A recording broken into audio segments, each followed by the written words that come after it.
Hydra को तो 16 तारीख की सुबह ही जब्त कर लिया था, 15 तारीख को जब्त कर लिया था। 16 तारीख की सुबह को वहां से महसाणा से एक टेलीस्कोपिक क्रेन बुलाई गई जो पीछे पहाड़ के रास्ते से गुप्त रूप से बुलाई गई और उसमें उसके द्वारा बड़े बाबा को उठाया जाना था। 16 तारीख को तो पूरा दिन भर काम चला, 17 तारीख को भी 11-12 बजे तक काम चलता रहा। शिखर जब हट गया, दीवारें हट गई।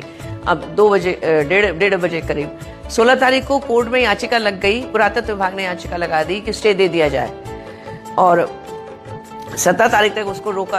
वकील हमारे जरा करते रहे और पूछते रहे कि भाई मतलब क्या करना है, बड़े बाबा शिफ्ट हुए कि नहीं, बड़े बाबा शिफ्ट हुए कि नहीं। तो उस समय वहाँ से खबर आ रही थी बार बार कि बताओ जल्दी से निर्णय देना है। और उस समय जब तो टेलीस्कोपिक क्रेन में जब बड़े बाबा को अच्छे से मतलब जहाज़ों में कंटेनर्स में लिफ्ट करने के लिए जो कन्वेयर बेल्ट्स के पट्टे यूज़ किए जाते हैं, उनसे उनको लिफ्ट करके जब बड़े बाबा को उठाने की बात आई तो क्रेन उठे ही नहीं। जो लड़का था 16 साल का बालक था, सरदार बालक, उपकार सिंह उसका नाम था, वो उठाए और वो बहुत कुशल था। उठाए तो उठे ही नहीं। वो सोचे भाई इतने समय तो मैं चलाता रहा, इतनी बड़ी टेलीस्कोपिक क्रेन, जाने कितने भारी भारी पत्थर उठा लिए, लेकिन ये क्यों नहीं उठ रहे। तो फिर वहाँ कोई प्रदीप भैया, ब्रह्मचारी प्रदीप भैया जी थे, उन्होंने उसको कहा कि तुम मांसाहार करते हो? उन्होंने कहा हाँ। तो बोले जाओ जाकर आचार्य के सामने कुछ व्रत लेकर आओ, उनके सामने जाकर निवेदन करो। वो गया आचार्य के सामने तो आचार्य ने उससे पूछा, उसने बताया कि जी मैं करता हूँ। उन्होंने कहा वीतरागी प्रभु तुम्हारे हिंसक हाथों से तो नहीं उठेंगे, आजीवन मांसाहार का त्याग करना होगा। उसने तुरंत वहीं पर आजीवन मांसाहार का त्याग किया और आचार्य का नाम लेकर जैसे ही क्रेन में जाके बैठा, बड़े बाबा फूल की तरह से उठते चले गए और उनका गगन विहार प्रारंभ हो गया। ये थी बड़े बाबा के गगन विहार की कहानी। और बड़े बाबा धीरे धीरे अपने पुराने मंदिर को त्याग कर, जैसे आत्मा अपने पुराने शरीर को त्याग कर देता है, ऐसे वो उसको त्याग कर नए मंदिर की ओर चल पड़े और नई वेदी पर प्रतिष्ठित धीरे धीरे धीरे। और आचार्य श्री अपने पूरे मुनि संघ के साथ उनके पड़गाहन के लिए खड़े हो गए। मैंने देखा है कि आचार्य श्री के पड़गाहन के लिए लोग कैसी कैसी भावना भाते हैं, महीनों महीनों कहते रहेंगे आचार्य श्री पड़क जाए, आचार्य श्री आ जाए, हम उनके हार हो जाए।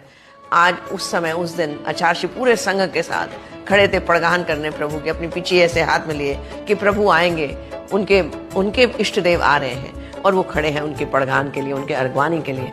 और जैसे ही मुनि श्री स्वामी सागर जी ने आचार्य से कहा, जब जैसे वो 2 बजे के करीब 2-2:15 के बीच में जब ये खबर आई कि आचार्य बड़े बाबा उठ गए हैं, उनकी आंखों से आंसू बहने लगे। किसी ने कभी आचार्य को अश्रुधारा प्रवाहित करते ना देखा होगा, लेकिन बड़े बाबा का उठ जाना, क्योंकि उनकी तो पूरी भक्ति, आस्था और साधना सभी चीज की एक साथ परीक्षा थी।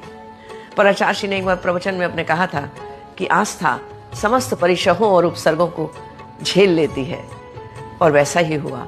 उनसे एक बार उनके मुनियों ने पूछा था, आचार्य ये तो ठीक है बताइए तो, लेकिन नए पुराने मंदिर से नए मंदिर तक बड़े बाबा को ले कैसे जाएंगे? तो उन्होंने कहा तुम लोग चिंता ना करो, बड़े बाबा का काम है, वे अपने आप संभाल लेंगे। हम कौन है उन्हें ले जाने वाले?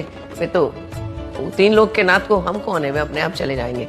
फूल की तुम सब पड़गान की तैयारी करना, वो फूल की तरह उड़कर आएंगे। और उनका जो फूल की तरह टेलीस्कोपिक क्रेन से उठना हुआ, इसी को लोगों ने गगन विहार की उपमा दे डाली और उसको कहने लगे कि बड़े बाबा तो आकाश में फूल की तरह से उड़कर आए। यही था बड़े बाबा का गगन विहार, अतिशयकारी।